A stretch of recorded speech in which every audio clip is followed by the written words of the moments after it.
शिशुनाग आए, नंद वंश आए। मगध वंश का मेन जो है फाउंडर किसको बोला जाता है? बिम्बिसार, जो कि हर्यक वंश का था। ठीक है, फिर बिम्बिसार के बाद उसका पुत्र जो था अजात शत्रु, उसने बिहार के साथ साथ लगभग आधे उत्तर प्रदेश पर पूरा अपना जो है आधिपत्य कर लिया था। मगध राज्य का साम्राज्य का सबसे शक्तिशाली राजा कौन था? नंद वंश का संस्थापक महापद्मानंद था, जिसने जिसके समय में पहली बार ऐसे साम्राज्य की स्थापना हुई जिसका विस्तार जो है आपका उत्तर भारत के साथ साथ गुजरात, महाराष्ट्र, राजस्थान, पंजाब, कर्नाटक तक पहुंच चुका था, उड़ीसा तक।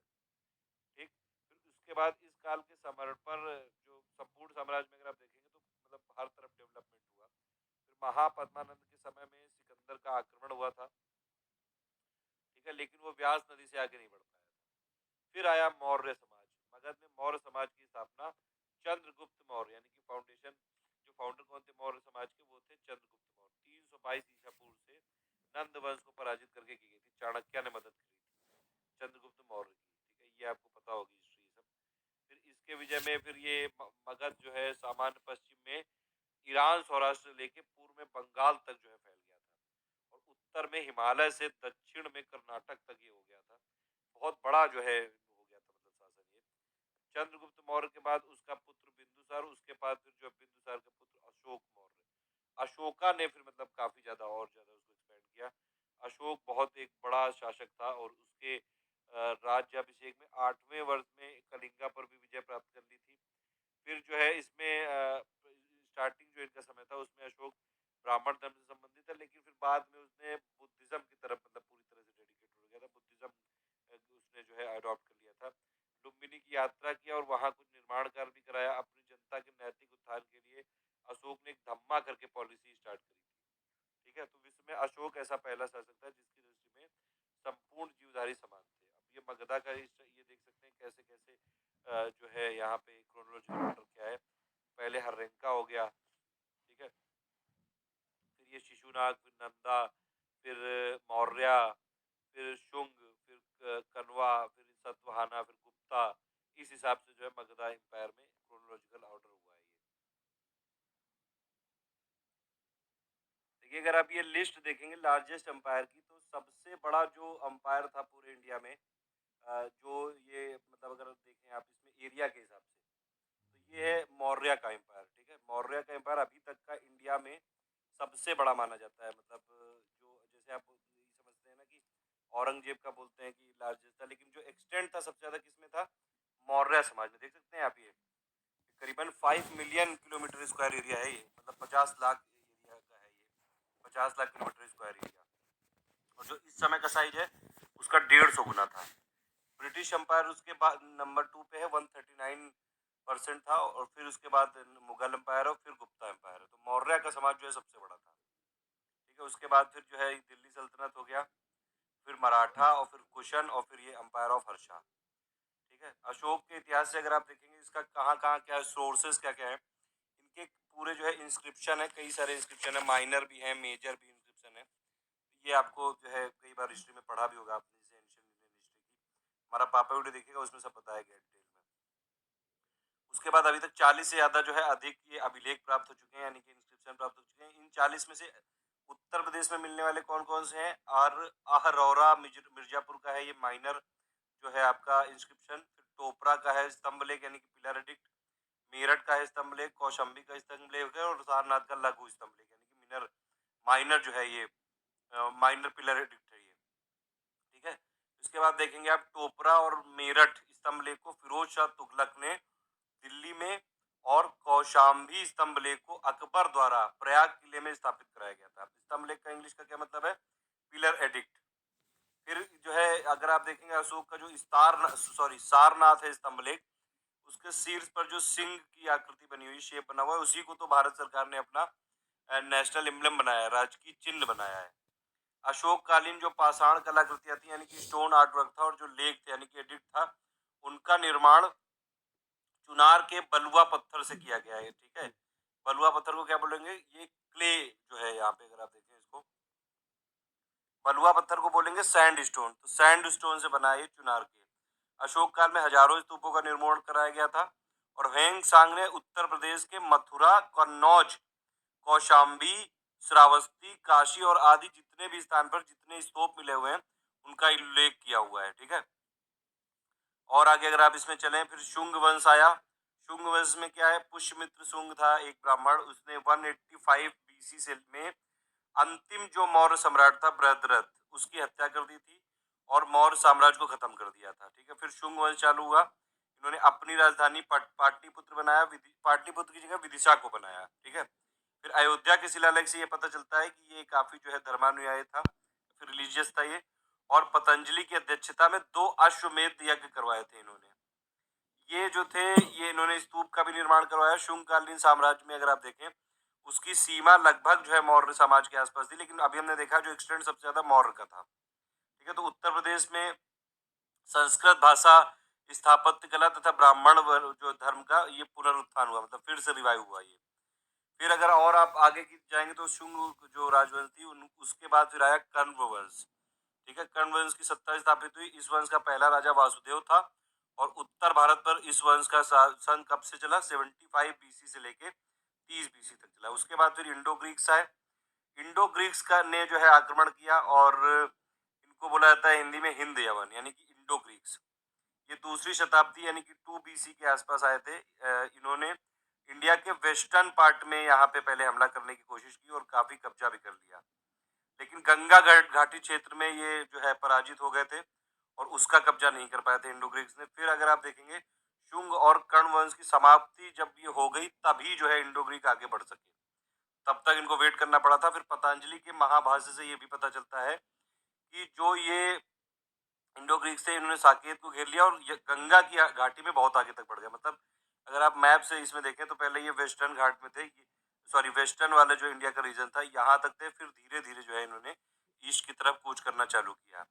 फिर ये जो आपके इंडो ग्रीक शासन थे, इसमें मिनांडर का नाम बहुत ज्यादा फेमस है।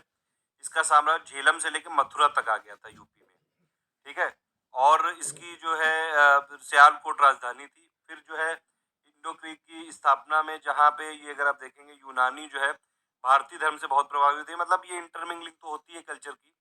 और फिर इंटरमिंगलिंग हुई यहाँ पे इंडिया की जो कल्चर है, ग्रीक की कल्चर है, और इससे एक जो है गांधार आर्ट निकली। गांधार जो कला शैली है इन्हीं की देन है। तो गांधार किससे इंस्पायर्ड है, India plus Greek, Indo Greek culture से। उसके बाद फिर और जो है अगर आप देखेंगे तो मतलब कुछ कुछ इसका ये विशेषताएं मथुरा से मिलती हैं, लेकिन मथुरा कला भी है धीरे धीरे जो यहाँ पे हुई, ठीक है। अच्छा, यहाँ पे आगे बढ़ने से पहले एक इम्पोर्टेंट चीज बताता हूँ। गांधार और जो मथुरा स्कूल ऑफ आर्ट है, इसमें क्या क्या डिफरेंस है एक बार जरा इसे देख लेते हैं जल्दी से। गांधार का जो है, अगर आप बिगिन कहाँ से हुआ था इसका जो है, किसके डायनेस्टी में हुआ था, कुषाण डायनेस्टी में हुआ ये गांधार स्कूल ऑफ आर्ट जो है। और मथुरा वाला भी कुषाण डायनेस्टी में ही हुआ।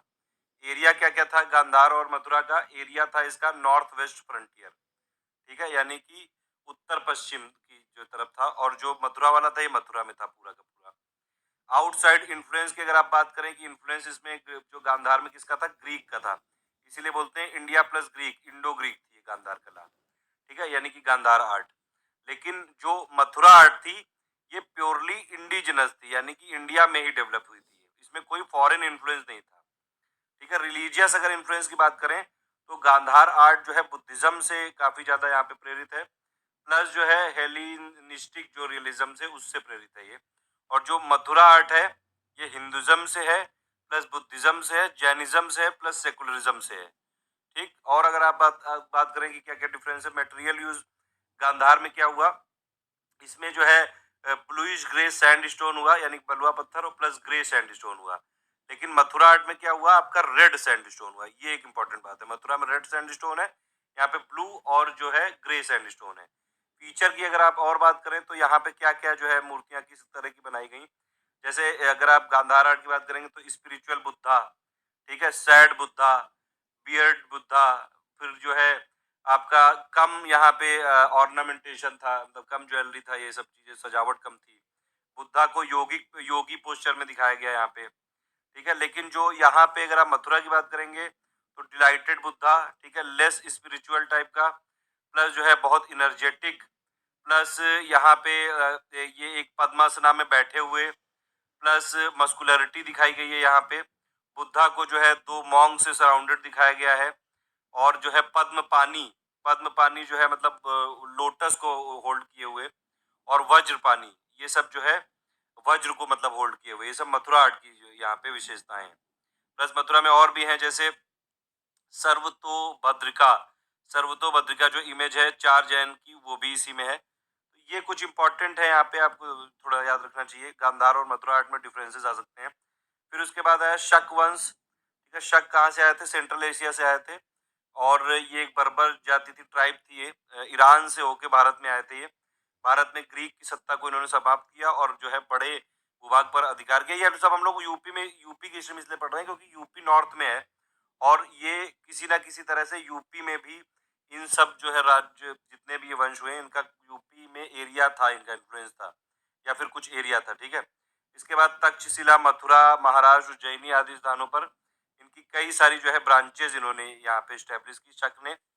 और मथुरा शाखा का प्रथम जो है ये क्या था, ये जिसका उल्लेख मथुरा में भी हुआ है, ब्राह्मी में, उत्कीर्ण लेख में हुआ है ये। ठीक है, मथुरा के शकों का शासन पूर्वी पंजाब से लेकर मथुरा तक था ये पूरा। ठीक है, फिर कुषाण वंश आया। कुषाण वंश ये यूची जो ट्राइब थी चाइना की, वहां से ये आए थे ये, और ये पश्चिमोत्तर भारत के पल्लव हो गए, पार्थियान हो गए, और ये जो है शक, इन सब को परास्त करके मतलब हरा के इन्होंने भारत में कुषाण वंश की स्थापना की। इसका पहला शासक था कुजुल कड उसके बाद फिर विम कड था, और उसके जो सिक्के हैं वो मथुरा तक मिलते हुए हैं। ठीक है, ये लोग शैविज्म को फॉलो करते थे, शैव धर्मानुयायी थे। फिर उसके बाद सबसे ज्यादा जो ग्रेट यहाँ पे कुषाण शासक था वो कौन था? कनिष्क। इसने 78 ईस्वी से शक संवत की शुरुआत की है, शाका एरा जिसको बोलते हैं, जो कि अभी तक भारत सरकार जो है प्रयोग में लाती है। तो शाका एरा कब से हुआ है? शाका एरा 78 एडी है ये। ठीक है, 78 मतलब 78 ईस्वी से है ये, तो इसलिए 78 एडी है। ठीक है, उत्तर प्रदेश के फिर बहुत ज्यादा ये अगर आप देखें सिक्के जो मिले हैं जहां जहां भी, उससे ये सिद्ध होता है कि ये क्षेत्र किसी टाइम पे कुषाण डायनेस्टी का भी अंग रहा है उत्तर प्रदेश। तो उत्तर प्रदेश में ये सारी जितनी भी अभी मैंने मेंशन करी है, चाहे वो शुंगा डायनेस्टी हो, ठीक है, चाहे वो इंडो ग्रीक वाला जो है कुछ एरिया हो, यहाँ पे मौर्य का कुछ एरिया हो, ठीक है, इस ये प्लस ये कुषाण जो है, ये सब जो है उत्तर प्रदेश में मतलब एंशियंट वाली हिस्ट्री में आते हैं ये। ठीक है, फिर मथुरा से लेकर कुषाण काल के जो सिक्के मिले हैं, अभिलेख मिली, संरचनाएं, मूर्तियां मिली, उससे प्रकट होता है कि मथुरा जो है भारत में कुषाणों की द्वितीय राजधानी थी। पहली कौन सी थी? पुरुषपुर यानी कि पेशावर थी। तो दूसरी कौन सी थी? मथुरा थी। ठीक है, और इस टाइम तक जो है मथुरा व्यापार और संस्कृति का एक मेन सेंटर हो गया था, और दो स्वतंत्र शैलियां भी हो गई थी, गांधार और मथुरा, मैंने अभी बताया, दोनों में डिफरेंस भी बताया अभी आपको। तो ये सब चीजें हैं आगे। फिर आगे गुप्ता जो है, गुप्ता वंश आया, गुप्ता एजाई, जिसको कि स्वर्ण काल भी बोलते हैं, मैंने बताया था आपको। गोल्डन एरा बोलते हैं गुप्ता को, और डार्क एरा किसको बोलेंगे? दिल्ली सल्तनत को। ठीक, जी से जी, डी से डी। इसमें क्या है कि कुषाण साम्राज्य के विघटन, मतलब कि जब ये खत्म हो गया, उसके बाद डिसेंट्रलाइजेशन की यहाँ पे ये प्रवृत्ति चालू हुई, और उसके बाद 4th एडी से यहाँ पे गुप्ता राजवंश के उदय होने का जो है उदय हुआ, और फिर धीरे धीरे सिलसिला चलता रहा। इसके बाद उत्तर भारत सहित सभी जो है भागों में छोटे छोटे राज्य और गणराज्य का शासन हो गया था इसके बीच के काल में। ठीक है, फिर मगध में अगर आप बात करेंगे, मगध में गुप्त वंश की जो है स्थापना 275 एडी से हुई थी। किसने की थी? श्रीगुप्त ने स्टार्ट किया था इनको। लेकिन इस वंश का, गुप्ता वंश का जो है एक्चुअल फाउंडर किसको माना जाता है? एक्चुअल संस्थापक, वास्तविक संस्थापक घटोत्कच को माना जाता है। ठीक है, घटोत्कच के बाद उनका जो है पुत्र चंद्रगुप्त प्रथम मगध का शासक बना। उसके बाद फिर इसने मगध की सीमा को काशी और कौशल तक बढ़ा दिया। ठीक है, इसके बाद फिर 319-20 ईस्वी यानी कि एडी में गुप्त संबंधन का ये प्रवर्तन हुआ। ठीक है, उसके बाद चंद्रगुप्त प्रथम के बाद फिर समुद्रगुप्त आया। इसको भारत का नेपोलियन भी बोला जाता है। तो ये एक इंपॉर्टेंट क्वेश्चन है, प्री के लिए जरूर याद रखिएगा। उसके बाद अगर आप देखेंगे कि भारत का नेपोलियन और प्लस समुद्रगुप्त को ये मेंशन कहाँ पे किया गया? उत्तरापथ और दक्षिणापथ, ये जो अभियान है इसका प्रयाग प्रशस्ति में किया गया है ये उल्लेख यहाँ पे। ठीक है, मतलब कि वही हो गया कि नॉर्थ में जो इसके जितने भी ये नॉर्थ की तरफ गया, ये जो दक्षिण में जितना इसने जो है विस्तार करने की कोशिश की, वो सब कहाँ पे पाया गया है? ये उल्लेख कहाँ पे हुआ है? प्रयाग प्रशस्ति में हुआ है। ठीक है, उत्तर प्रदेश में मतलब नॉर्थ की तरफ कहाँ एक्सपेंड किया? 12 राज्य में से 4 उत्तर प्रदेश में अवस्थित है गुप्ता के। कुल मिला के बोल सकते हैं कि जो कंप्लीट उत्तर प्रदेश है, संपूर्ण उत्तर प्रदेश है, वो गुप्त साम्राज्य का अंग था ये। ठीक है। समुद्रगुप्त के बाद उसका पुत्र आया चंद्रगुप्त सेकंड, चंद्रगुप्त द्वितीय, जिसको बोलते हैं विक्रमादित्य। ठीक है। ये विद्या का बड़ा प्रेमी था। इसने जो है दरबार में 9 विद्वानों की एक मंडली थी इसमें। और इसमें अगर आप देखेंगे कौन कौन थे, काली, और उसमें और भी जो है 9 विद्वान जो थे, और उसमें उसके बाद फिर कालिदास हो गए, धन्वंतरी हो गए, छमणक हो गए, अमर सिंह, शंकु, बेताल भट्ट, घटक पर, वारामहिर या वरुचि सम्मिलित थे। अब एक चीज ये ध्यान रखिएगा, गुप्त काल का स्वर्ण युग किसको बोलते हैं? एक तो इंडिया का अगर गोल्डन एज की बात करेंगे तो वो गुप्ता एज है, लेकिन अगर गुप्त काल का मतलब गोल्डन एज ऑफ गुप्ता कब बोला जाता है? विक्रमादित्य यानी कि चंद्रगुप्त सेकंड के पीरियड को बोला जाता है गुप्त काल का स्वर्ण युग, यानी कि golden age of Gupta age, golden age of Gupta. ठीक है। मंदिर कला का विकास गुप्ता काल में ही हुआ है। ठीक है। उत्तर प्रदेश के भीतर गांव यानी कि कानपुर में, प्लस जो है भीतरी गाजपुर, देवगढ़, झांसी में ये जो मंदिर के अवशेष मिलते हैं। और भी काफी सारा डेवलपमेंट कल्चर का हुआ है गुप्त काल में। पोस्ट गुप्ता के बाद की बात करेंगे तो पोस्ट गुप्ता मतलब कि जब गुप्ता जो है पतन हो रहा था, तो उसके बाद फिर भारत, ये ऐसी राजनीतिक इतिहास हुआ कि कई सारे जो है मतलब कोई इतनी बड़ी किंगडम नहीं आई। ठीक है। उसमें फिर डिसेंट्रलाइजेशन होता रहा, रीजनलिज्म होता रहा, छोटे छोटे राज्य बनते रहे। 7वीं सदी तक आते आते पाटलिपुत्र की जगह कन्नौज बहुत इंपॉर्टेंट हो चुका था। उत्तर भारत का एक पॉलिटिकल सेंटर बन गया था, राजनीतिक केंद्र बन गया था। उत्तर भारत में गुप्ताकालीन जो है शांति और समृद्धि के लिए, जो है पीस और डेवलपमेंट के लिए काफी ज्यादा ये माना जाता है, लेकिन फिर भी जो लास्ट के गुप्ता किंग थे वो नहीं बचा पाए इनको। 484 ईस्वी में तोरमान और मिहिरकुल के लीडरशिप में उत्तर पश्चिमी चीन के श्वेत जो हूण आए थे, उन्होंने मथुरा, कन्नौज और कौशाम्बी पर धावा बोला और इन नगरों को बिल्कुल जला डाला। इसके बाद कन्नौज के मौखरी वंश प्लस इनके जो है इनके इसके शासक थे ईशान वर्मा ने हूणों को पराजित किया, मतलब हराया, और उत्तर भारत को हूणों से मुक्त कराया। ठीक है। फिर कन्नौज पर मौखरी डायनेस्टी का शासन रहा, कुछ समय तक रहा, लेकिन उसके बाद फिर पुष्य भूति यानी वर्धन डायनेस्टी की ये जो सत्ता स्थापित हो गई। पुष्य भूति यानी कि ये क्या है? वर्धन डायनेस्टी फिर आई। ठीक है। अभी तक जो भी मेंशन हुई है जैसे Shunga dynasty, Magadha dynasty, Maurya dynasty, Indo Greek, ठीक है, कुषाण, फिर गुप्ता, और उसके बाद फिर अगर आप देखेंगे फिर अभी हमने बताया कौन कौन सी है, ये छोटी छोटी थी, इतनी इंपॉर्टेंट नहीं। मौखरी वंश, और फिर उसके बाद जो है वर्धना डायनेस्टी, ये इंपॉर्टेंट है। इसका फाउंडर कौन था? पुष्यभूति। ठीक है। पुष्यभूति से लेकर 3 शासक जो है सामंत थे, यानी कि फ्यूडल्स थे, वो जमींदार थे छोटे छोटे, उनको जो है लैंड दिए गए थे। लेकिन जो चौथा शासक था प्रभाकर वर्धन, इसने इस वंश को जो है थानेश्वर का स्वतंत्र शासक बना दिया। ठीक है। रिवोल्ट करके उसने जो है स्वतंत्र अपने आप को डिक्लेयर कर दिया। हर्षवर्धन प्रभाकर वर्धन का पुत्र था, और जो है हर्ष ने थानेश्वर की जगह कन्नौज को जीता और अपनी राजधानी बनाया, कैपिटल बनाया, और उत्तर भारत को एक बार फिर से राजनीति के मुख्य पटल पर स्थापित कर दिया, फिर से मतलब पॉलिटिकल सेंटर बना दिया। हर्ष का जो साम्राज्य थानेश्वर से लेके दक्षिण में नर्मदा नदी तक था ये, और पूर्व में जो है ईस्ट में गंजम से लेके पश्चिम में बल्लभी तक था ये। कन्नौज को उसकी समृद्धि के कारण महोदय श्री कहा जाता है। ठीक है। महोदय श्री किस शहर को कहा जाता था? कन्नौज को, ये जरूर याद रखिएगा। फिर उसके बाद है, अगर हर्षकालीन के टाइम पे देखेंगे तो शासन और कन्नौज का जो इतना ज्यादा ये प्रॉस्परस था कन्नौज, उसका उल्लेख भी मिला है ह्वेनसन जो थे उसके जो राइटिंग्स है उनमें मिला है।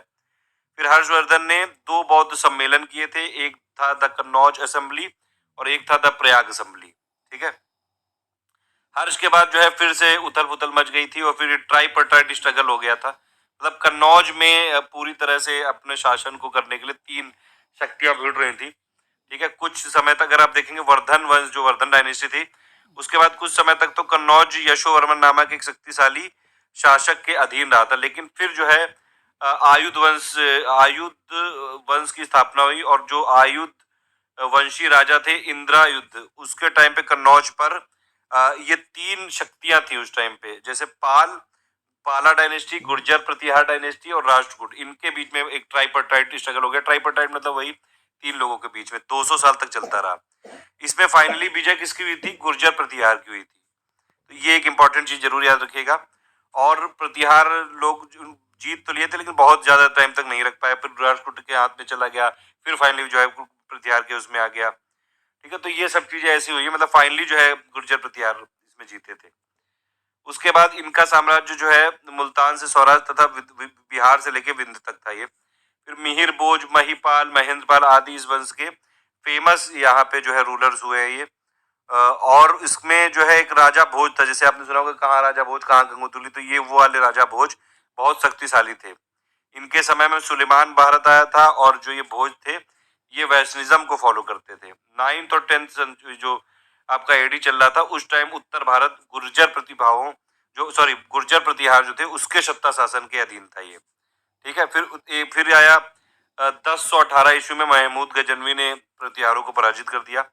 ये देखिए, ये एक्चुअली ये ट्राइपर्टाइट स्ट्रगल है ये।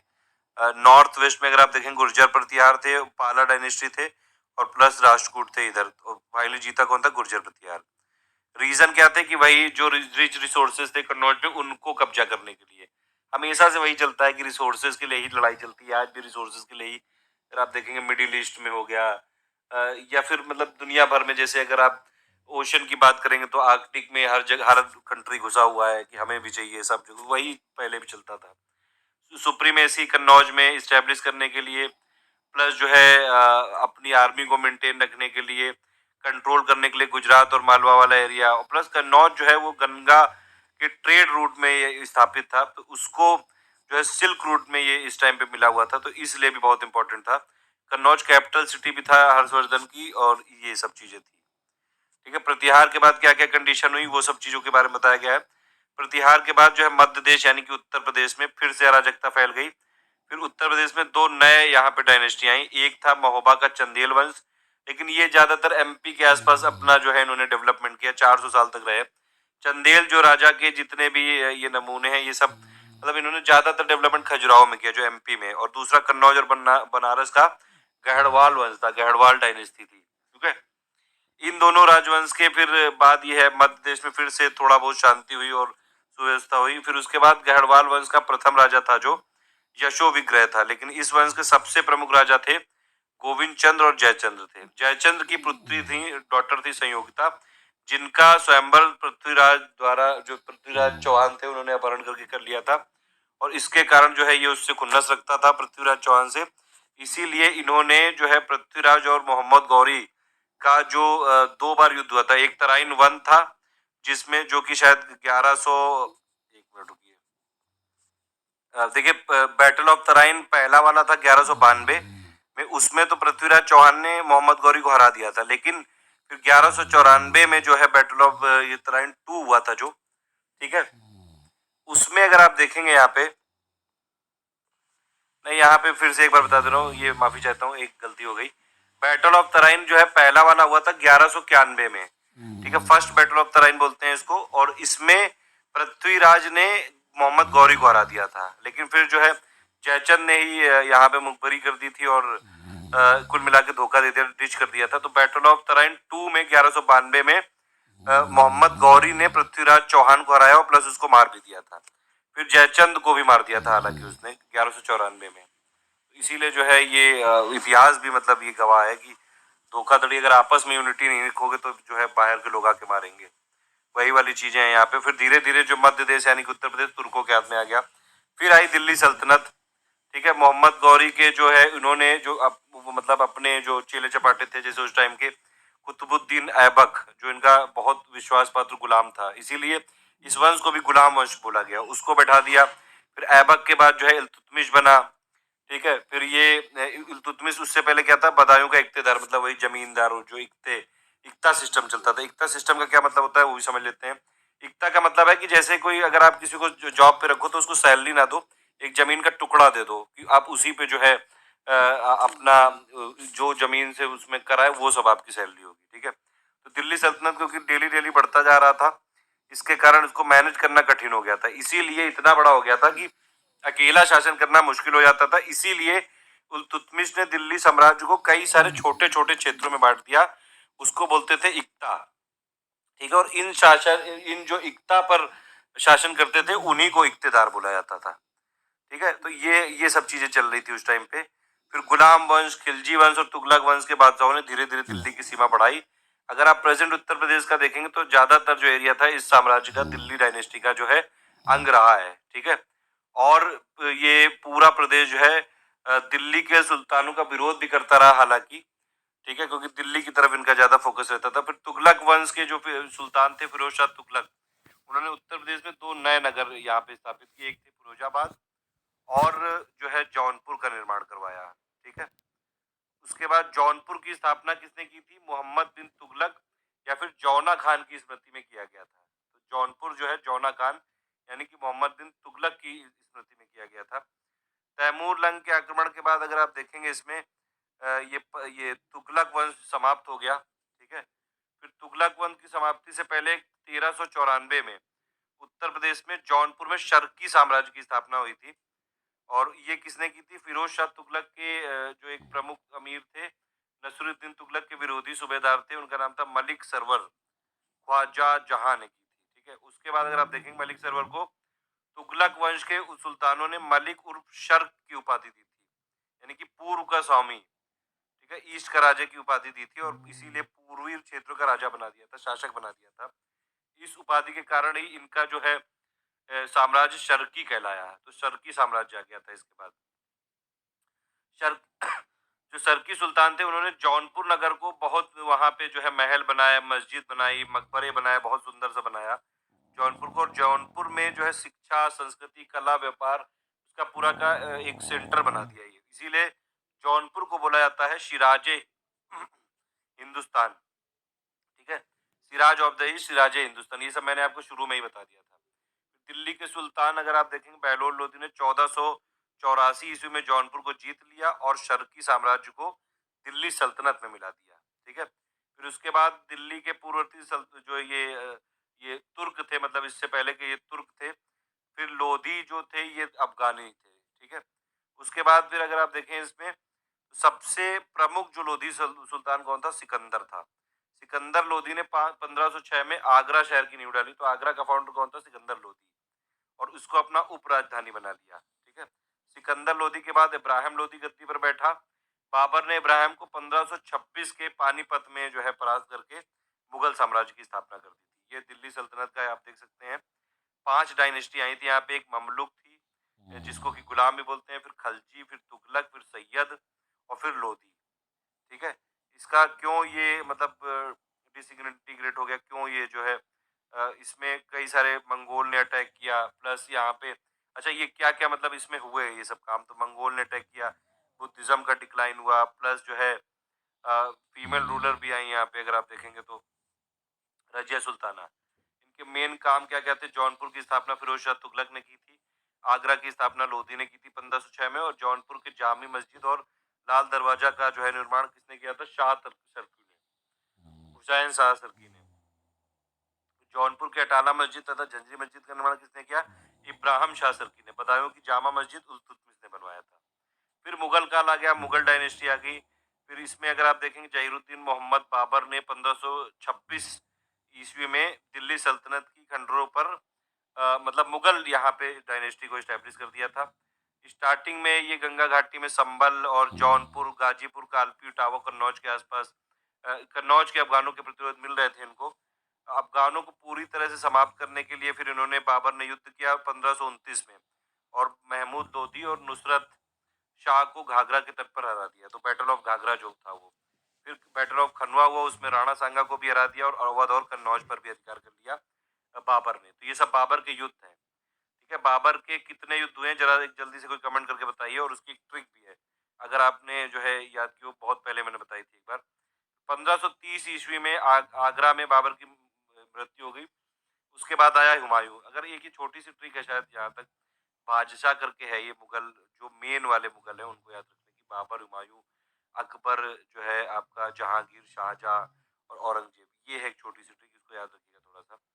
एक और है भाजी सब्जी फॉर माजी, ऐसे करके कुछ है वो, मतलब जितने भी रूलर हुए हैं मुगल के उन सबका है इसमें, ठीक है। फिर बाबर की जब डेथ हो गई तो हुमायूं को तो बना दिया गया, लेकिन उस टाइम जो है सूर वंश, सूर डायनेस्टी भी आ गया था।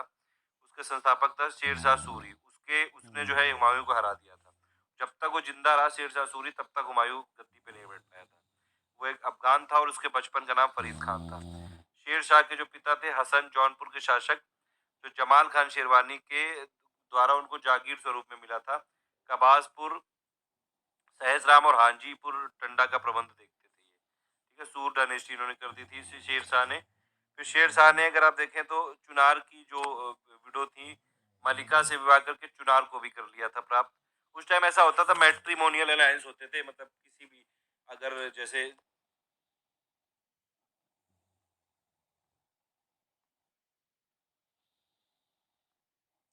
तो ये सब मैट्रिमोनियल अलायंस चलते थे उस टाइम। फिर कलिंजर पर आक्रमण करके तोप का गोला जब मतलब शेर शाह की जब मौत हो गई थी उस टाइम पे तोप का गोला फटने से हुई थी इनकी मौत। कलिंजर पर आक्रमण किया था उस टाइम हुई थी, तब जाके हुमायूं वापस आ पाया था। ठीक है, मृत्यु के पश्चात ही हुमायूं फिर से एक्टिवेट हुआ और 1555 में लेकिन फिर दिल्ली का शासक बना और एक साल के बाद 1556 में अपनी लाइब्रेरी से गिर के मर गया। तो लाइब्रेरी से गिर के कौन मरा था? हुमायूं। ये जरूर याद रखिएगा, हुमायूं जो है लाइब्रेरी से गिर के मरा था। हुमायूं की मृत्यु के बाद कौन आया? उसका पुत्र अकबर। ठीक है, अकबर के बाद जो है एक नवीन युग का फिर से मॉडर्न एज का यहाँ पे स्टार्ट हुआ। फिर बोला जाता है कि ये शांति, समृद्धि और उदारता और हिंदू मुस्लिम को जो है यहाँ पे कल्चर को यहाँ काफी जो है इम्पोर्टेंट देता था ये। फिर ये अगर आप देखेंगे तो लेकिन अकबर काफी लिबरल था, जहांगीर और शाहजहां भी थे, लेकिन उसके बाद औरंगजेब जो है काफी कट्टर था। उसके बाद अगर आप देखेंगे फिर इस उस टाइम पे जो हिस्टोरियंस थे, जितने भी मुस्लिम इतिहासकार थे, उन्होंने उत्तर प्रदेश को जो है हिंदुस्तान की संज्ञा प्रदान की, हिंदुस्तान बोला था। अकबर के 9 जेवल से जो नवरत्न बोले जाते हैं उनमें से दो जो प्रसिद्ध थे वो थे टोडारमाल, वो सीतापुर के थे, और बीरबल थे कालपी के। ये दोनों उत्तर प्रदेश के थे, 9 में से 2 उत्तर प्रदेश के थे। शाहजहां ने जो है दिल्ली को मुगलों की राजधानी बनाने से पहले आगरा को मतलब शाहजहां ने पहले क्या किया था? दिल्ली को मुगलों की राजधानी बनाया था, लेकिन उससे पहले आगरा ही मुगल साम्राज्य की राजधानी थी। ठीक है, तो आगरा का भी काफी इंपॉर्टेंट रहा है यहाँ पे इम्पोर्टेंस। आगरा से 36 किलोमीटर दूर फतेहपुर सीकरी में अकबर ने 1572 में किले का निर्माण शुरू कराया, जो 8 वर्ष में जो है निर्मित हुआ। शाहजहां ने फिर ताजमहल बनवा दिया था, आपको पता है। फिर आगरा में और भी एक ये मोती मस्जिद को भी शाहजहां ने बनवाया था। ठीक है, शाहजहां ने अपनी पत्नी जो थी क्या नाम था उनका, मुमताज महल की मृत्यु के बाद उसकी याद में आगरा में ताजमहल बनवाया था। ठीक है, और इसको जो है निर्माण कला का रत्न भी माना जाता है। शाहजहां के बाद मुगल सत्ता औरंगजेब के हाथ में आई, और लेकिन ये इसने लिबरलिज्म की पॉलिसी कर दी थी। तो जबरदस्ती जो है रिलीजियस कन्वर्जन कराता था हिंदू टू मुस्लिम, और प्लस जो है इसने बहुत सारे टैक्स लगा दिए। ठीक है, जजिया जैसे लगाया, इसने फिर से रिवाइव कर दिया था। इसने काफी कट्टरपना किया था उसके बाद ये एक क्वेश्चन है कि क्या रीजन थे, क्यों मुगल जो है सल्तनत डिक्लाइन हो गई थी इंडिया में? इसको आप आंसर करने की कोशिश करिएगा, मेंस का क्वेश्चन है ये। औरंगजेब के बाद अगर आप देखेंगे तो सारे जितने भी मुगल शाह थे, बादशाह थे, बहुत मतलब वीक थे वो, और इतने अच्छे नहीं थे, इतने जो है कैपेबल नहीं थे कि वो पूरी सत्ता को मेंटेन रख सकें। 1757 तक उत्तर प्रदेश में 5 स्वतंत्र राज्य स्थापित हो चुके थे, क्योंकि वो पूरी सत्ता को बचा ही नहीं पाए थे जो लास्ट में मुगल थे। फिर मेरठ और बरेली के उत्तर में देखिए नाजिब खान ने पठान सरकार बना ली थी। मेरठ और दोआब क्षेत्र में रुहेलों के अंतर्गत रुहेलखंड बना लिया गया था। फर्रुखाबाद के नवाब के अंतर्गत मध्य दोआब वाला जो क्षेत्र था उसको बना कर लिया गया था। वर्तमान में जो अवध और जो है परवी जिला था उसमें अवध के नवाब, और बुंदेलखंड में मराठों का शासन हो गया था ये। फिर अवध के नवाब अगर देखेंगे तो 1722 से लेके 1856 तक रहे। अवध क्या था? मुगल साम्राज्य का एक सूबा था, जिसको अगर आप देखेंगे तो जो प्रेजेंट में उत्तर प्रदेश है उसका बड़ा हिस्सा था ये। ठीक है, अभी भी उत्तर प्रदेश में अगर आप देखेंगे अवध रीजन बोलते हैं ये। मुगल साम्राज्य की कमजोरी का लाभ उठाकर 1722 में अवध के जो सूबेदार थे सादत खां बुरहान उल मुल्क ने, इन्होंने अपना आपको स्वायत्त कर दिया, इंडिपेंडेंट डिक्लेयर कर दिया। शहादत खान के बाद सफदरजंग जो कि उनका दामाद और भतीजा था उसने अवध पर शासन किया। उसके बाद फिर सुआजुद्दौला और आसफुद्दौला ने अवध के शासक बने, ये मतलब इन्होंने रूल किया। फिर आसफुद्दौला ने अपनी राजधानी फैजाबाद से लखनऊ ट्रांसफर कर दी थी। 1819 ईस्वी में इस वंश के 7वें शासक सादत खान के जो है अवध के राजा की उपाधि धारण की। फिर अवध के स्वतंत्र शासकों की कड़ी का अंतिम शासक था वाजिद अली शाह। 1856 में अगर आप देखें तो लॉर्ड डलहौजी ने अवध को ब्रिटिश शासन में मिला दिया था, मतलब वहां पे मिस गवर्नमेंट के चलते मिला दिया था, ठीक है। उस टाइम पे अगर आप देखेंगे तो डॉक्ट्रिन ऑफ लैब्स वाला कॉन्सेप्ट भी चल रहा था, हालांकि अवध में ऐसी चीजें नहीं थी। अवध में बोला कि ये मिस गवर्नमेंट कर रहा है, इस चक्कर में मिला दिया। फिर 1857 की क्रांति हुई, और इसमें अगर आप देखेंगे तो मतलब शुरू से ही उत्तर प्रदेश का पूरा ये सब जो है वर्चस्व रहा है पॉलिटिकल में। 1857 में भी अगर आप देखें तो पहला जो फर्स्ट वॉर ऑफ इंडिपेंडेंस हुआ तो वो मेरठ से ही हुआ था, ठीक है। कुछ इसमें अब ये सब 1857 की क्रांति के वो बता रहे हैं कि क्या क्या इसके रीजन थे। देखिए 1857 के एक इमीडिएट रीजन तो था वो कारतूस वाला, कि मतलब उस कारतूस में गाय और जो सुअर दोनों का जो है चर्बी थी। गाय किसके लिए हराम है? हिंदुओं के लिए, और शुअर जो है वो मुस्लिमों के लिए, तो मतलब इनको धर्म भ्रष्ट करने के लिए। लेकिन रीजन और भी बहुत सारे थे, सोशल रीजन थे, पॉलिटिकल रीजन थे, एडमिनिस्ट्रेटिव रीजन थे, मिलिट्री रीजन थे। सोशल रीजन क्या थे कि ये लोगों ने, ब्रिटिशर्स ने आके बहुत सारे लॉ में, जैसे एंटी सती एक्ट लाया, विडो रिमैरिज एक्ट लाया, तो उससे जो है इंडियन सोसाइटी बहुत घबरा रही थी कि हमारे धर्म में हस्तक्षेप कर रहे हैं। पॉलिटिकल रीजन अलग थे कई सारे, ठीक है। एडमिनिस्ट्रेटिव रीजन अलग थे, मिलिट्री वाले रीजन अलग थे कि इनको जबरदस्ती जो है सैनिकों को बाहर भेज दिया जाता था। उस टाइम पे ऐसी थी कि समंदर पार गए तो मतलब धर्म भ्रष्ट हो जाएगा। तो ये सब चीजें थी, तो धीरे धीरे जो है डिसकंटेंट बढ़ता गया था, तब जाके ये हुआ था। प्लस डॉक्ट्रिन ऑफ लैब्स थी, कई सारे रीजन थे उसके। इकोनॉमिक रीजन थे कि जो है ड्रेन ऑफ वेल्थ कर रहे थे। तो ये सब चीजें हुई। ये 1857 वाला मैंने एक वीडियो बना रखा है, अगर आपने नहीं देखा हो तो जरूर देखिएगा उसको। बिपिन चंद्रा प्लस स्पेक्ट्रम का वीडियो मैंने खुद बनाया हुआ है, 1857 के 2 पार्ट है, उसमें सब कुछ जो है मैंने बताया हुआ है। और वही उसी का थोड़ा थोड़ा यहाँ पे लिखा हुआ है कि मेरठ की तीसरी देसी घुड़सवार सेना के जो सैनिक थे, उन्होंने ये चर्बी वाले कारतूसों का इस्तेमाल करने से मना कर दिया। अंग्रेजों ने फिर 90 में से 85 सैनिकों को 9 मई को वर्दी उतारकर जंजीरों में जकड़ के कैद कर लिया। फिर उसमें मेरठ के जो सिपाही थे उनमें विद्रोह की भावना आ गई। 10 मई 1857 को खुला विरोध हो गया, और जो है उन साथ जितने जो वहाँ पे सिपाही थे उन्होंने अपने साथियों को मुक्त करा लिया था। उसके बाद फिर वहाँ के कुछ अंग्रेजी अधिकारियों की हत्या भी कर दी थी। फिर इन्होंने 11 मई 1857 को दिल्ली में कब्जा कर दिया, दिल्ली में कूच कर गए थे। और जो अंतिम मुगल बादशाह थे बहादुर शाह सेकंड, उनको जो है इंडिया का सम्राट घोषित कर दिया था, ठीक है। फिर ये जलसा नामक समिति ने दिल्ली का प्रशासन संभाला था, इसमें 4 नागरिक और 6 सैनिक थे। फिर मेरठ और दिल्ली की घटनाओं के बाद फिर उत्तर प्रदेश में ज्यादातर, अगर आप देखें 1857 वाला रिवोल्ट ना एक्चुअली नॉर्थ इंडिया में ही हुआ था, नॉर्थ और ईस्ट में, ठीक है। साउथ में इसका इतना असर नहीं था।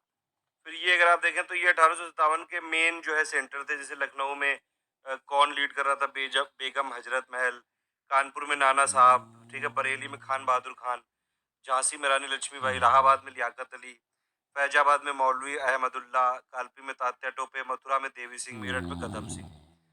फिर इस विद्रोह ने मतलब कुल मिला के अंग्रेजों को बहुत बुरी तरह से हिला तो दिया ही, तो फिर उसने पूरी ताकत झोंक दी थी उस टाइम पे। दिल्ली में जनरल बख्त खां के नेतृत्व में भारतीय जो सिपाही थे, और जो है जॉन निकोलस में जो है काफी जो देर तक लड़ाई चली, और फाइनली जो है अंग्रेजों ने दिल्ली में कब्जा कर लिया और बहादुर शाह द्वितीय को बंदी बनाकर रंगून भेज दिया था। उनके बच्चों को भी जो है गोली मार दी थी, और ये सब चीजें काफी फेमस है दिल्ली में भी। तात्या टोपे में के नेतृत्व में ये जो ग्वालियर रेजिमेंट था, उसमें कानपुर में ये कानपुर को कब्जा कर लिया था तात्या टोपे ने। लेकिन दिसंबर 1857 में सर कोलिन कैंपबल, पता नहीं इन लोगों के आगे सर क्यों लगाते हैं, इन्होंने कानपुर में फिर से कब्जा कर लिया था। लखनऊ में अवध की महारानी बेगम हजरत महल उस टाइम पे डोमिनेट कर रही थी, लेकिन फिर ब्रिटिश रेजिडेंसी ने कब्जा कर लिया था फाइनली। और धीरे धीरे मतलब कुल मिला के हर जगह कब्जा कर लिया गया था। ये आप 1057 वाले में कर लीजिएगा। फिर उसके बाद जो है स्ट्रक्चरल चेंजेस हो गए थे पूरे ब्रिटिश शासन में। उसमें बोला गया था 1 नवंबर 1858 को इलाहाबाद में जो दरबार आयोजित हुआ था, उसमें महारानी ने अपना जो है डिक्लेरेशन पढ़ा था, और उसमें कैनिंग ने कि अब भारत का जो है शासन क्राउन के अधीन रहेगा, ब्रिटिश क्राउन के अंडर में आ गया था। इंडियन पॉलिटी बाय लक्ष्मीकांत वाली सीरीज मैंने पूरी बनाई हुई है, आप उसको देख लीजिएगा, उसमें सब बताया हुआ है ये। और उसमें गवर्नर जनरल को अब वॉयस राय की उपाधि दे दी गई थी। फिर उसके बाद जो है 1858 में दिल्ली डिवीजन को उत्तर पश्चिमी प्रदेश से अलग कर दिया गया, और प्रदेश की राजधानी आगरा से इलाहाबाद कर दी गई थी, ठीक है। तो इलाहाबाद भी कुछ दिनों तक रही है। उसके बाद फिर उत्तर पश्चिम प्रदेश तथा अवध के रूप में बटे उत्तर प्रदेश को लेफ्टिनेंट गवर्नर और चीफ कमिश्नर के अधीन कर दिया गया था, जिनको क्या बोला जाता था, आगरा और अवध के नाम से पुकारा जाता था। ठीक है। फिर अगर आप देखें तो इसमें क्रांति के समय राष्ट्रवाद का विकास हुआ। मतलब कई सारे जो है सोशियो रिलीजियस मूवमेंट चले, आंदोलन चले, शिक्षा में प्लस समाचार पत्र प्लस कई सारी पत्रिकाएं प्रकाशित हुई। कुल मिला के नेशनलिज्म की भावना भी जो है आई इसमें, और ये सब चीजें हम लोगों ने पढ़ी हुई है हिस्ट्री में। जैसे भारतेंदु हरिश्चंद्र ने वाराणसी से कवि वचन सुधा 1857 और हरिश्चंद्र मैगजीन का प्रकाशन किया। बाल कृष्ण भट्ट ने हिंदी प्रदीप निकाला। ठीक है। और भी काफी सारे जो है प्रयास चल रहे थे इसमें। फिर उसके बाद अगर आप देखेंगे कि मुस्लिम में भी काफी सारे जो है यहाँ पे रिफॉर्म मूवमेंट चल रहे थे। रिफॉर्मिस्ट और रिवाइवलिस्ट कई सारे टाइप के मूवमेंट थे। मोहम्मद कासिम ननौतवी और रशीद अहमद गंगाही ने 1867 में देवबंद में इस्लामिक मदरसे की स्थापना की, और इसमें जो है विदेशी शासकों के खिलाफ जिहाद का नारा यहाँ पे प्लस ये सिखाया जाता था, प्लस दारुल उलूम और देवबंद आंदोलन की शुरुआत करी गई।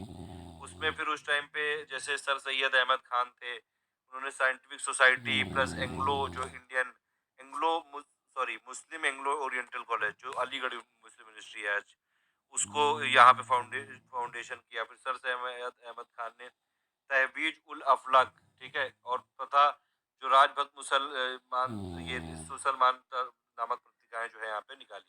ठीक है। राजभक्त मुसलमान है ये। ठीक है। राजभक्त मुसलमान नहीं, मुसलमान है।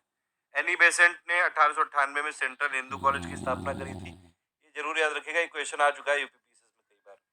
और जिसको कि 1916 में मालवीय मदन मोहन मालवीय जी ने बीएचयू बना दिया था। फिर स्वामी श्रद्धानंद और मुंशी राम लेखराम ने हरिद्वार में गुरुकुल कांगड़ी की स्थापना की। 1861 में शिवदयाल साहब ने आगरा में राधा स्वामी सत्संग की स्थापना करी थी। ठीक है। फिर उसके बाद इंडियन नेशनल कांग्रेस को बना दिया गया था, और उसमें अगर आप देखेंगे तो ये सब चीज़ें हम लोग देख चुके हैं। 1885 में ये बनाया गया था। इसकी दो थ्योरी भी है, मैंने आपको बताई हुई थी कि एक होती है सेफ्टी वॉल थ्योरी और एक होती है lightning conductor theory. Safety wall theory क्या होती है कि ब्रिटिशर्स बोलते थे कि इंडियंस में बहुत ज़्यादा डिसकंटेंट था, और इसीलिए इनको कुछ सेफ्टी वॉल दे दो कि अपना रोष निकाल सके वहाँ पे। तो इन्होंने एओ ह्यूम को एज अ सेफ्टी वॉल दिया और खुद बनवा दी कांग्रेस। लाइटनिंग कंडक्टर वाली थ्योरी क्या है कि भारतीय कहते हैं ऐसा कुछ नहीं, तुम हो बेवकूफ, ऐसा कुछ नहीं, हमने जो है एओ ह्यूम को यूज किया और लाइटनिंग उसको कंडक्टर की तरह यूज करके फाइनली हमने बना ली ताकि तुमको भगा सके। तो ये दोनों चीजें अलग अलग हैं। और इसमें फिर ये पहला जो है इसका ये सेशन हुआ था मुंबई में 1885 से लेके, अगर आप देखेंगे 1947 तक उत्तर प्रदेश में कितने अधिवेशन हुए? 9 सेशन हुए टोटल मिला के।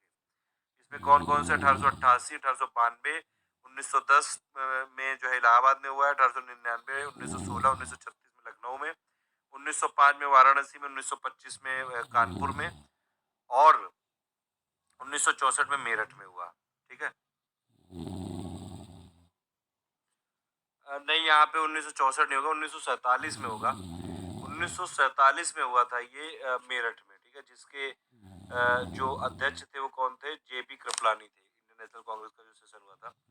फिर देखिए खिलाफत आंदोलन, अगर आप देखें तो खिलाफत आंदोलन यही था कि खलीफा जो है तुर्की का उसको हटा दिया गया था, इसीलिए पूरे दुनिया के मुसलमान एक हो रहे थे। उसी टाइम गांधी जी ने सोचा कि मुसलमान और हिंदुओं की एकता के लिए जो है खिलाफत को जो है जोड़ दिया था नॉन कॉपरेशन मूवमेंट से भी। ठीक है। तो वो ज्वाइंट हो गया था वो पूरा, लेकिन फिर वो ज़्यादा दिन नहीं चल पाया। और गांधी जी ने हिंदू मुस्लिम को एक मंच पे लाने के लिए इसमें सहयोग का ये जो है असहयोग जो आंदोलन था नॉन कॉपरेशन वाला, उसको मिला दिया था। 29 जून 1920 को इलाहाबाद में गांधी जी की अध्यक्षता में खिलाफत कमेटी की बैठक हुई थी, जिसमें खिलाफत आंदोलन के प्रस्ताव को पारित किया गया था। 1924 में आंदोलन, लेकिन फिर तुर्की में कमल पाशा की सरकार आ गई और उसने खलीफा के पद ही को समाप्त कर दिया था। खलीफा को माना जाता था कि मतलब पूरे दुनिया के मुस्लिम को रिप्रेजेंट करता है, कि जो खलीफा बोलेगा वही होगा। फिर जो है आपका ये असहयोग आंदोलन, अगर आप देखें इसमें इसमें नॉन कॉपरेशन या फिर असहयोग आंदोलन चल रहा था इसमें। और ये जो है उत्तर प्रदेश के गांव-गांव तक फैल गया था। सरकारी स्कूल, कॉलेज, अदालत सभी लोग इसमें पार्टिसिपेट कर रहे थे। इसमें विदेशी वस्तुओं का बहिष्कार और स्वदेशी के प्रचार पर जोर दिया गया था। इसमें अगर आप देखें तो इलाहाबाद में सॉरी उत्तर प्रदेश में कई सारे विद्यालयों की स्थापना करी गई, विदेशी वस्तुओं की होली जलाई गई, लेकिन उस टाइम फिर क्या हो गया था कि कुछ किसानों को पुलिस वालों ने मार दिया था, तो जो भीड़ थी उन्होंने 22 जो पुलिस वालों को जिंदा जला दिया था, तो इसीलिए गांधी जी का प्रिंसिपल वहाँ पे टूट गया, क्योंकि वायलेंस हो गया, तो गांधी जी ने 12 फरवरी को इसको जो है अपने आप जो है बंद कर दिया नॉन कॉपरेशन में उनको। उसमें फिर कई सारे लोग गुस्सा भी हो गए थे, एक थे जो नो चेंजर थे, एक थे प्रो चेंजर। नो चेंजर कहते थे कि नहीं, जो गांधी जी ने कहा है वही ठीक है। प्रो चेंजर कहते थे कि नहीं, जो ऐसा नहीं कि सब कुछ गांधी जी हैं, उसमें हम लोग और भी जो है मेथड करेंगे, लेजिस्लेटिव असेंबली में जाके ब्रिटिशर्स को एक्सपोज करेंगे। तो ये वाले ऐसे, फिर यही वाले लोग थे कौन, स्वराज पार्टी के लोग थे। इसमें जो है 1923 में चित्तरंजन दास और मोतीलाल नेहरू ने इलाहाबाद में स्वराज पार्टी की स्थापना की। इसमें विट्ठल भाई पटेल, मालवीय जी और M.R. जयकर भी सम्मिलित थे। ठीक है, इन्होंने 1923 में विधान परिषद में चुनाव में भाग भी लिया। हालांकि स्वराज पार्टी को फिर कांग्रेस ने मतलब इंडोर्स कर दिया था कि ठीक है चलिए आप चुनाव लड़िए, और जैसे वो जीते भी थे तो देखा गया था कि हाँ इनका परफॉर्मेंस भी अच्छा ही था। फिर उसके बाद अगर आप देखेंगे, लेकिन मतलब कांग्रेस के अंदर ही रह के चुनाव लड़ना था। 16 जून 1925 को चित्तरंजन दास की मृत्यु हो गई। उसके बाद मालवीय जी ने लाला लाजपत राय के साथ मिलकर स्वतंत्र कांग्रेस पार्टी नाम से नई पार्टी बनाई।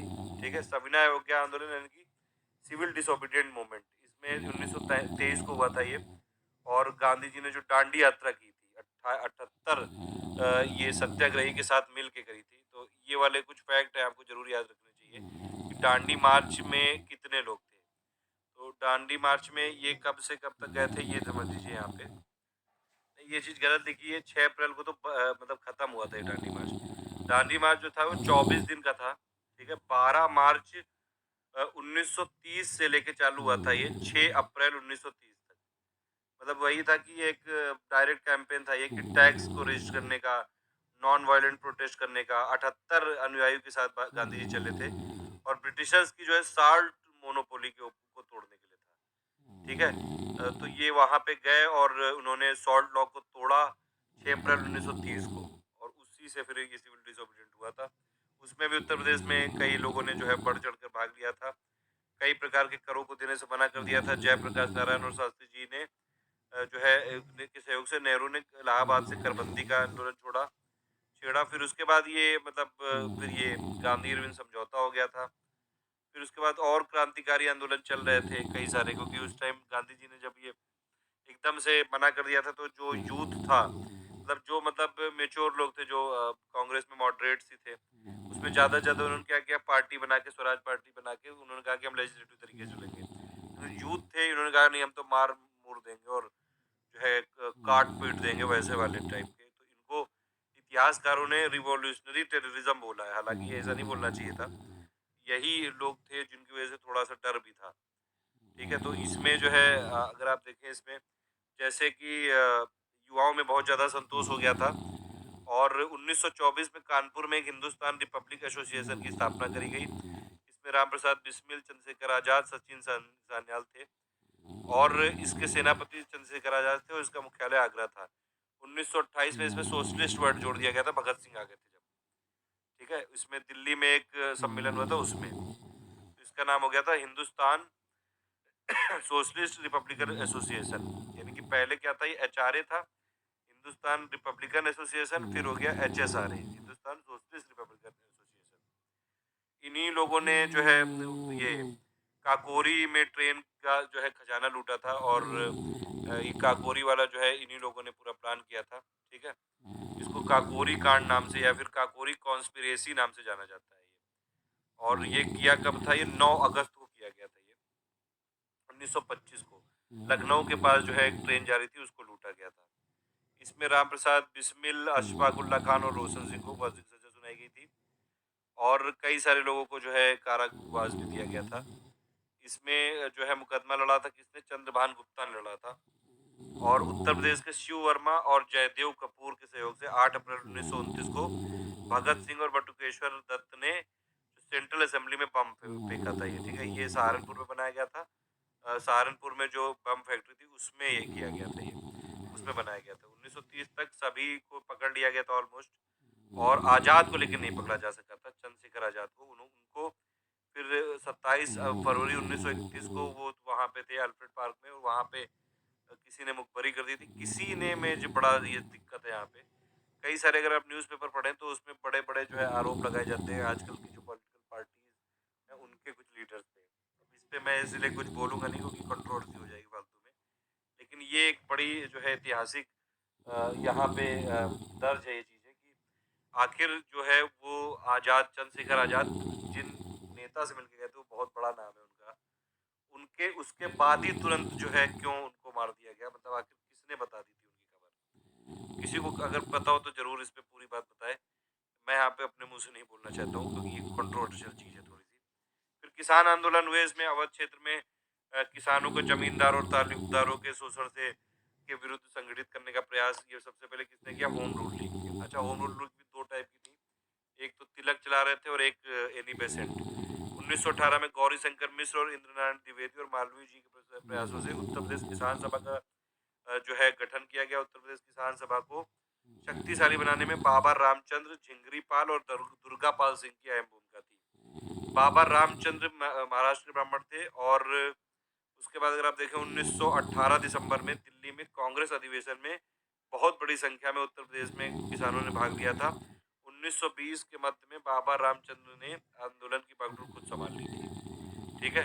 बाबा रामचंद्र ने 17 अक्टूबर 1920 को प्रतापगढ़ में अवध किसान सभा का गठन किया था। अवध किसान सभा कब गठन हुआ? 17 अक्टूबर 1920 को। इसमें गौरीशंकर मिश्र, जवाहरलाल नेहरू, माता जो है ये माता बदल पांडे और देवनारायण पांडे और केदारनाथ पांडे की अहम भूमिका थी। इसका मेन जो केंद्र था क्या था? प्रतापगढ़ था। ठीक है। और इसके बाद फिर 20 और 24 दिसंबर 1920 को अवध किसान सभा कहाँ पे हुई? अयोध्या में हुई। फिर मदारी पासा नाम का एक किसान के नेतृत्व में उत्तर प्रदेश के उत्तरी क्षेत्र में यानी कि हरदोई, बहराइच, सुल्तानपुर, सीता में एक ईका आंदोलन चलाया गया था। इसमें किसानों की मुख्य समस्याएं क्या थी कि टैक्स बहुत वसूल रहे हैं, प्लस जो है बार बार लगान वसूल करने आ जाते हैं, ये सब चीजों का विरोध था। फिर किसान सभा आंदोलन और एका आंदोलन में मेन डिफरेंस क्या था कि किसान आंदोलन मेनली इसमें किसान पार्टिसिपेट कर रहे थे, लेकिन एका आंदोलन में मतलब इसमें कोई जमींदार नहीं था। ठीक है, ये जमींदार नहीं था किसान सभा आंदोलन में, लेकिन एका आंदोलन में छोटे मोटे जमींदार भी शामिल थे, क्योंकि कई बार जो है ज्यादा लगान लगा दिया गया था, उसकी वजह से वो भी खुद परेशान थे और सरकार से नाराज भी थे। ये एका मूवमेंट के बारे में, इसको यूनिटी मूवमेंट भी बोलते हैं, एक पेजेंट मूवमेंट था कुल मिला के ये। हरदोई, बहराइच और सीतापुर में ये हुआ था 1921 में। मदारी पासा ने इसको लीड किया था। इनिशियल थ्रस्ट तो कांग्रेस के लीडर्स की तरफ से ही दिया गया था, लेकिन और रीजन क्या थे इसके कि बहुत ज्यादा रेंट था उस टाइम पे। 50% था जो कि रिकॉर्डेड था, मतलब कुल मिला के करप्शन भी हो रहा था बहुत ज्यादा, और उसमें बहुत ज्यादा ऑपरेशन हो रहा था जो ठेकेदार से जिनको कि रेंट कलेक्ट करने के लिए भेजा जाता था। उसके बाद ये जो है इसको चालू कैसे किया गया था? एक रिचुअल हुआ था। उसमें एक छेद किया गया था और उसको बोला गया था रिवर गंगा। ग्राउंड में किया गया था एक होल और उसको पानी से भर दिया गया था। उसमें एक पंडित लाया गया था और उन्होंने सबने कसम खाई थी कि वो लोग जो है वो सिर्फ रिकॉर्डेड रेंट को देंगे, वो भी टाइम पे करेंगे, और जो है कहीं जो है किसी के दबाव में नहीं आएंगे, तो फोर्स लेबर नहीं करेंगे, जो है क्रिमिनल की मदद नहीं करेंगे, पंचायत के डिसीजन को मानेंगे, ये सारी चीजें। तो इसमें जो है स्मॉल जमींदार थे वो भी ब्रिटिश गवर्नमेंट के ये बहुत ज्यादा लैंड रेवेन्यू से परेशान हो गए थे और वो भी इसीलिए इसके पार्ट थे। ठीक है, लेकिन मदारी पासा क्या था? वो नॉन वायलेंट करना चाहता था चीजें, जबकि महात्मा गांधी जी जो है वायलेंस सॉरी मदारी पासा वायलेंट करना चाहता था, महात्मा गांधी के प्रिंसिपल के खिलाफ थी, इसलिए फिर वो धीरे धीरे कांग्रेस ने उसका साथ छोड़ा और फाइनली जो है उसको खत्म कर दिया ब्रिटिशर्स ने। इसके बाद फिर जमींदार तो तालुकदार और का जो है सामाजिक बहिष्कार करने के लिए प्रतापगढ़ जिले में नाई धोबीबंद आंदोलन चलाया गया। फिर ये प्रोफेसर NG रंगा, इंदुलाल याग्निक, स्वामी सहजानंद के प्रयासों से लखनऊ में फाइनली अखिल भारतीय किसान सभा का आयोजन हुआ 1936 में। ठीक है, 1936 में हुआ था फाइनली किसान सभा का आयोजन। ये एक इम्पॉर्टेंट बात है, जरूर आप इसमें याद रखिएगा ये चीज। ठीक। तो AIKS यानी कि ऑल इंडिया किसान सभा, ये कहाँ पे फॉर्म्ड हुई थी? ये हुई थी लखनऊ सेशन में इंडियन नेशनल कांग्रेस के, और ये कब हुई थी? आपकी 11 अप्रैल 1936 में। ठीक है। इसमें जो है पहला प्रेसिडेंट किसको बनाया गया था? स्वामी सहजानंद सरस्वती को। ये एक इम्पोर्टेंट बात जरूर याद रखिएगा। उसके बाद 1937 में जो आपका ये इलेक्शन हुए थे सबसे पहले देश में, अगर आप देखो उसमें 1935 गवर्नमेंट ऑफ इंडिया एक्ट के तहत हुए थे। उसमें अगर आप देखेंगे तो कांग्रेस ने वैसे टोटल मिला के देश में पहली बार देखिए वो हुआ था इलेक्शन 1937 में, और 8 प्रांतों में जो है कांग्रेस ने सरकार बनाई थी। ठीक है, कई जगह प्रांतीय इलेक्शन भी हुए थे। उसमें अगर आप देखें उत्तर प्रदेश में 228 विधानसभा सीटों में से 134 सीटें कांग्रेस ने पाई थी और सरकार बनाई थी। इसमें प्रधानमंत्री या फिर उस टाइम के मुख्यमंत्री थे गोविंद बल्लभ पंत। और भी कई सारे प्रांतीय में जो है कांग्रेस की सरकार थी। फिर भारत छोड़ो आंदोलन आया, उसमें भी फिर ये जो है भारत छोड़ो जब प्रस्ताव पारित हुआ। अच्छा ये बताइए, भारत छोड़ो का नारा किसने दिया था सबसे पहले? गांधी जी ने नहीं दिया था, गांधी जी ने उसको यूज किया था बस। ठीक है, ये अभी बहुत लेटेस्ट न्यूज है इसलिए पूछ रहा हूँ, प्री के लिए बड़ी इंपॉर्टेंट है। जल्दी से बताइए कमेंट करके। इसमें जैसे ये पास हुआ 9 अगस्त को ही सुबह सुबह सबको गिरफ्तार कर लिया गया था। गांधी जी को पुणे के आगा खां जो है जेल में रखा गया था, और ये जवाहरलाल नेहरू को इलाहाबाद के नैनी जेल में रखा गया था। ठीक है, तो ये आप ये याद रख सकते हैं। उसके बाद इसकी जो है पूरी की पूरी बागडोर 1942 वाले की जो यूथ लीडरशिप थी उन्होंने संभाली थी।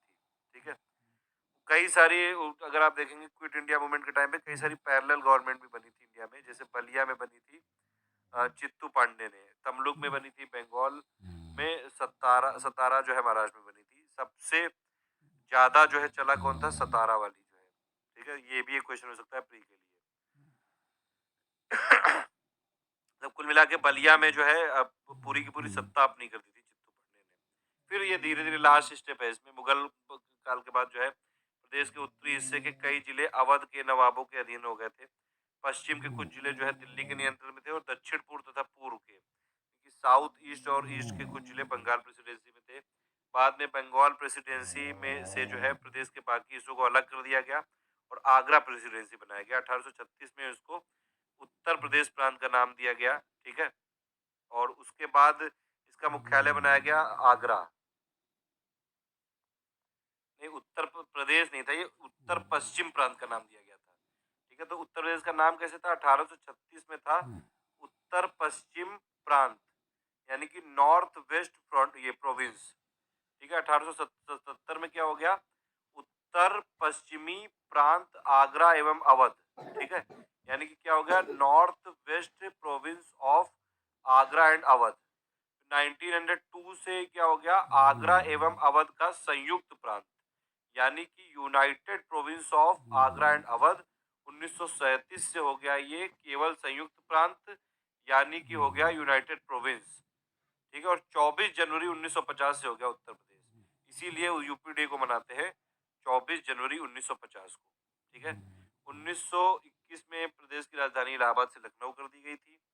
1902 में जो है इसको संयुक्त प्रांत आगरा एवं अवध कहा जाने लगा, यानी कि United province of Agra and Awadh.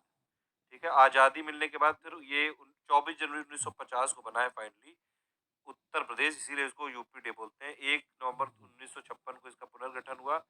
9 नवंबर 2000 को प्रदेश के 13 जो है जो माउंटेन वाले डिस्ट्रिक्ट थे वो उन सबको काट के उत्तरांचल यानी कि अब जो है उत्तराखंड बना दिया गया।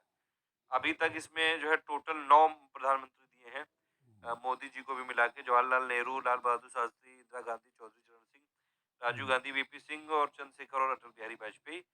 उसके बाद अगर आप देखें तो सबसे पहली जो राज्यपाल बनी थी उत्तर ये संयुक्त प्रांत उत्तर प्रदेश की, श्रीमती सरोजिनी नायडू थी, और पंडित गोविंद बल्लभ पंत प्रथम मुख्यमंत्री थे, और पुरुषोत्तम दास टंडन प्रथम विधानसभा अध्यक्ष थे। ये सब मैंने भी यूपी की जीके में बता रखा है, इसमें बस मेनली एक हिस्ट्री का वो था। काफी बड़ा सा लेक्चर है ये, लेकिन पूरी हिस्ट्री आपकी लगभग जो है कवर हो गई होगी। कोई फैक्ट अगर आपको लगता है कि मैंने गलत बोल दिया है, कई बार होता है ऐसे, कई बार बोलते बोलते जो है चीजें स्लिप हो जाती हैं, लेकिन ऐसा कोई इंटेंशन नहीं, क्योंकि यहाँ लिखा भी हुआ है तो आप पढ़ भी सकते हैं आराम से। फिर भी बताइएगा जरूर कमेंट करके, और जितने क्वेश्चन पूछे हैं उसको बताइएगा। और कोई अगर ऐसा कर सके कि अपनी भाषा में जो मैंने जितनी चीजें लिखी हैं एक उसकी समरी या फिर प्रेसी राइटिंग, आप जानते हैं हिंदी में यूपी में होती है, यूपी पीसीएस में, जितना मैंने लिखा है उसकी प्रेसी राइटिंग करिए 1/4 शब्दों में, और उसको जो है कमेंट के माध्यम से करिए। उसको पिंड करके दे दूंगा ताकि सब लोग पढ़ सकें। ऑल द बेस्ट है, जय हिंद। आप हमारा फ्री टेलीग्राम जरूर जरूर ज्वाइन देखिए ये हमारा फ्री टेलीग्राम ग्रुप है, इसको आप ज्वाइन कर सकते हैं और इसमें करीबन 99,000 लोग हैं। 1 लाख जल्दी से पूरे कर दो इसको। यूट्यूब में अगर आप हमारे फॉलोअर हो तो इसको ज्वाइन करना बहुत ज़्यादा ज़रूरी है, बहुत ज़्यादा ज़रूरी है। देखिए यूपी पीसीएस के कुछ रिजल्ट्स हैं, रैंक 7 जो एसडीएम है उनका कमेंट है ये। थोड़ी देर पहले ही आया था, आप देख सकते हैं इसको पॉज़ करके क्या कमेंट है, खुद पढ़ सकते हैं इसको। पापा वीडियोज़ जो है काफ़ी ज़्यादा फेमस हो रहे हैं। उसके बाद ये और भी हैं, टोटल मिला के यूपी पीसीएस 2017 में अगर आप देखें, फाइनली 12 लोग जो है स्टडी फॉर सिविल सर्विसेज से एसोसिएटेड हुए, 3 तो हमारे डायरेक्टली पेड ग्रुप से थे और उसमें से 9 लोग ऐसे थे जो लगातार स्टडी फॉर सिविल सर्विसेज के वीडियो देखते थे। कुछ तो ऐसे थे जो सिर्फ स्टडी फॉर सिविल सर्विसेज के ही वीडियो देखते थे। ऑल द बेस्ट है, आप हमारा टेलीग्राम ग्रुप ज़रूर जॉइन कर लीजिएगा। जय हिंद। नमस्कार दोस्तों, स्वागत है आपका स्टडी फॉर सिविल सर्विसेज में। देखिए इसमें उत्तर प्रदेश की ज्योग्राफी से रिलेटेड पूरे फैक्ट देखेंगे।